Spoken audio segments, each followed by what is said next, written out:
দেশনেত্রী বেগম খালেদা জিয়া মরহুমা, যিনি দুনিয়া থেকে চলে গেলেন, আল্লাহ ওনার জিন্দগির সমস্ত সাইয়াত গুলা মাফ করে দিক, পড়েন আমিন।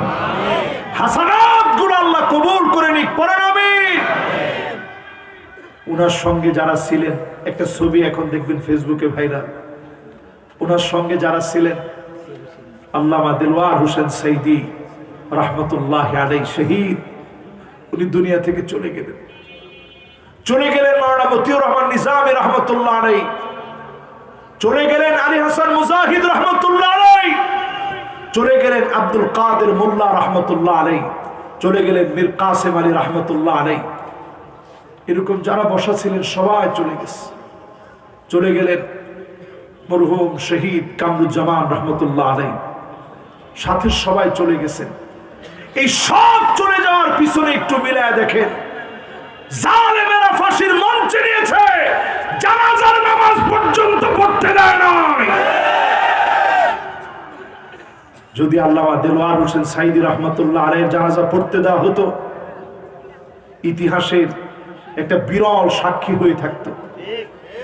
এরপরে পড়তে দেওয়া হয় নাই, তারপরে যে পরিমাণ লোক হয়েছে, আল্লাহু আকবার। আমি নিজে জানাজায় গেছি, সামনের কাতারে ছিলাম। 3 বার করে জানাজা শুরু করছে, মানুষ পিছন থেকে বলছে এখনই জানাজা শুরু করা যাবে না, আরো পরে শুরু করেন। লোকজন খালি আসতেছে, জোরে করে আল্লাহু আকবার। আমি সেখানে দাঁড়ানো ছিলাম। জালেমরা চেয়েছিল এই দেশটাকে কুক্ষিগত করবে, আল্লাহ পাক এই দেশটাকে কুক্ষিগত করতে দেয় নাই। এমন ভাবে জালেমদের মূলোৎপাটন করেছে, আজকের জানাজা প্রমাণ করে দিয়েছে।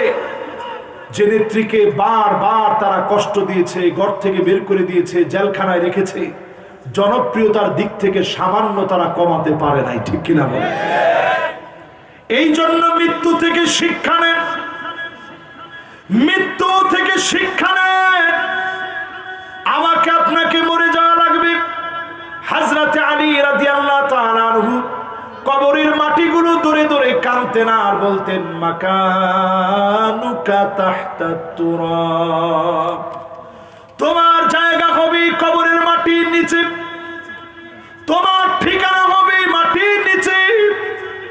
যেই চার নসিহত করলাম, আল্লাহরে যদি বন্ধু না বানান, কোরআনকে যদি সঙ্গী না বানান, অল্পে যদি তুষ্ট না হন, জানাজার নামাজ পড়ার পরেও যদি আপনি নামাজি না হতে পারেন, নবীজি বলতেন সাল্লু ক্বাবলা আন তুসাল্লা আলাইক, নামাজ পড়ো, একদিন তোমার উপরে নামাজ দাঁড়ায় যাবে। জীবনে সব নামাজ পড়লেন, ইমামের পিছনে দাঁড়ায়, একদিন আপনার উপরে নামাজ দাঁড়ায় যাবে, ইমামের সামনে শুয়াদা হবে। এই সময় আসার আগে নিজের পরিবর্তন করে। আমার মা বোনদেরকে বলি, দুনিয়ার সময় ফুরায় যাবে, স্বামীর আনুগত্য করতে শিখেন, স্বামীর কথা শোনার চেষ্টা করেন, আল্লাহর বিধান মানেন, জমিনে দ্বীন কায়েমের জন্য সুমাইয়া রাদিয়াল্লাহু তাআলা আনহা রক্ত দিলেন। নবীজি দূর থেকে দাঁড়ায় বলেছিলেন, সবরন ইয়া আলা ইয়াসার, ও ইয়াসারের পরিবার তোমরা ধৈর্য ধরো, ফাইন্না মাউইদাকুমুল জান্নাত, আমি দেখতে পাচ্ছি তোমাদের জায়গা আল্লাহর জান্নাতে হয়ে গেছে। আবার বাবুনদেরকে বলি, আজকে থেকে চরিত্রটা একটু পরিবর্তন করেন। স্বামীদেরকে কষ্ট দিয়ে কথা বলেন না, মান্নানা হয়েন না। এখনকার কিছু কিছু মহিলাদেরকে দেখা যায় কথায় কথায় বলে, আমি দেখে আপনার ঘর করে খেয়ে গেলাম। দিনে কয়বার? কয় হুজুর গুনার সময় পায় না, এত কয়বার বলে। এরপরে দেখবেন আন্না না, কথায় কথায় বলে, যা আছে সব আমার নামে দাও, কোন দিন মরে যাবে ঠিক নাই, সব আমার নামে লিখে দাও। ঠিক যেগুলো কইছে একটাও বিয়ে করে নেই, আর বিবাহিতরা মাথা নিচের দিকে দিয়ে দিছে যে খানবাইয়ের সামনে কথা কই কেমনে। এরপরে দেখবেন হাদ্দা কাপ, এমন সব মহিলা বের হবে আখিরুজ জামানে, যেই মহিলারা কিছু একটা আনছেন, গেছিলেন আপনি ধরেন ঢাকায়, একটা শাড়ি কিনে আনলেন বউয়ের লিগে, আইনা বউরে দিচ্ছে যে দেখো কি সুন্দর শাড়িটা আছে, দেখা মাত্র শাড়ি হইল কালার তো মরে যাবে মনে করে। ঠিক কইছে কি? ঠিক ঠিক। এরপরে দেখবেন সাদ্দাকা এমন ভাবে তর্ক করে, দেখলে মনে হয় দক্ষিণ কোরিয়া আর উত্তর কোরিয়া তর্ক করতেছে। এরপরে দেখবেন বার্রাকা এমন সব মহিলা বের হবে যে মহিলারা বলবে হাত থাকতে মুখে কি স্বামীরে পিটাইতে পর্যন্ত দেরি করে না, এমন মহিলা আছে না? না এত জোরে বলে যেমনি আপনারা আছে বলে পার্সেন্টেজ মনে হতো সব এরকম, আসলে আছে। যে কইছে বিয়ে শাদী করে না এই জন্য বুঝে নাই। এই জন্য আমার শেষ কথা বলি, আজকে থেকে একটু নিজেরা ঘরটা ঝাড়ু দিবেন, নেতার কাছ থেকে শিখবেন। উনি কিন্তু এখনো মাঝে মাঝে ঘর ঝাড়ু দেন, যেরকম নেতা ওইরকম সুন্নত মানে। ফাকান্নাসা রাসূলুল্লাহ, আমার রসুল নিজে ঘর ঝাড়ু দিতেন। জোরে করে আল্লাহু আকবার। আচ্ছা এবার দেখি কে কে ঘর ঝাড়ু দিয়েছেন, একটু হাত তুলে তো দেখি। একজনে কইছে কেউ না, এই দায়িত্ব আপনাদের দিছে কেউ? এবার হাতটা নামা। এই জন্য আজকে থেকে মহিলারা খুশি থাকবে যে হুজুরে যে ওয়াজ করে দিছে আলহামদুলিল্লাহ, ঝাড়ুটা পর্যন্ত আমাদের হাতে, জামাইদের হাতে উঠাই দিছে। তাহলে মাঝে মাঝে ঘরটা ঝাড়ু দিবেন, সুন্নত। তরকারি কেটে দিবেন, আগে দিবেন মায়েরে, তারপরে দিবেন বউরে। স্ত্রী যদি কান্নাকাটি করে আপনি বলবেন একেবারে পিঠে সোজা করে ফেলবেন, কান্দুসকে এটা না বইলা বরং চোখের পানিটা মুছে দেবেন।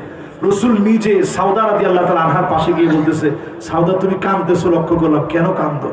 ইয়া রাসূলুল্লাহ, কি উঠ দিছেন আমারে? আপনার উঠ যায় আগে আগে, আমার উঠ দিছেন। আপনারটা ছিল কসওয়া, আমারটা ছিল আব্বা। এই আব্বা নামক উটটা এমন মরা ছিল, আমার পিছনে এত পিছনে পড়ে গেলাম, সারা রাত চলে গেছে, 1 মিনিট আপনার সাথে গল্প করতে পারি না, এই দুঃখে কাঁদতেছে। নবীজি চোখের পানি মুছে দিয়ে বলছে, যতক্ষণ মনে চায় এখন গল্প করো। জোরে করে আল্লাহু আকবার। মেডিকেল সায়েন্স বলছে স্ত্রীদের সঙ্গে গল্প করলে, প্রেমাস্পদ গল্প, চিল্লাচিল্লি না, মারামারি না, প্রেমাস্পদ গল্প করলে হার্টটা ভালো থাকে। এখন দেখা গেছে অধিকাংশ মহিলারা আঙ্গুলের ভিতরে যেমন আংটি লাগায়, এটাকে ইংরেজিতে বলে রিং, ঠিক তেমনি অধিকাংশ পুরুষ যেই পরিমাণ মহিলা আঙ্গুলের ভিতরে রিং পরে, এর চাইতে বেশি সংখ্যক পুরুষ হার্টের ভিতরে রিং পরে। খালি ঝগড়া বিবাদের কারণে। ঝগড়া বিবাদ বাদ দিয়ে দেন, ঘরে ঢুকবেন সালাম দিয়ে স্ত্রীর প্রশংসা করবেন, কাজের সহযোগিতা করবেন, এগুলো সুন্নাত। স্ত্রীর অসুস্থ হলে খবর নিবেন, খোঁজ খবর নিবেন। স্ত্রীকে নিজে নামাজের প্রতি উদ্বুদ্ধ করবেন। আপনি ফজরের নামাজে যাবেন, স্ত্রীকে জাগায় দিয়ে যাবেন, সন্তানটারে সাথে করে হাতে করে নিয়ে যাবেন। কিয়ামতের দিন বহু বাপ আপনার আল্লাহর সামনে দাঁড়ায় কাঁদবে। আল্লাহ বলবে, মা ইউবকিকুম, আজকে তোমাদেরকে কোন জিনিস কান্দায়? একটু পরে তো তুমি জান্নাতে যাবা। ওই দিন বাপ বলবে, আল্লাহ আইনা উসরাতি, কোথায় আমার ছেলে, কোথায় আমার মেয়ে, কোথায় আমার স্ত্রী? এদের কাউরে তো আল্লাহ দেখতেছি না। সেদিন আল্লাহ বলবে, আনো তাদেরকে, আলহাকনা বিহিম যুররিয়াতাহুম, আপনার স্ত্রী আনবে, সন্তান মেয়েদেরকে আনবে, তাকায় দেখবে অনেকের গায়ে জাহান্নামের পোশাক। আজকের মাহফিল থেকে বলি, মহিলাদের জন্য বুরু প্লাগ হারাম। আপনার স্ত্রীকে আপনি বুরু প্লাগ করতে দিবেন না, সুন্দর জামা কিনে দিবেন। রাজি আছেন?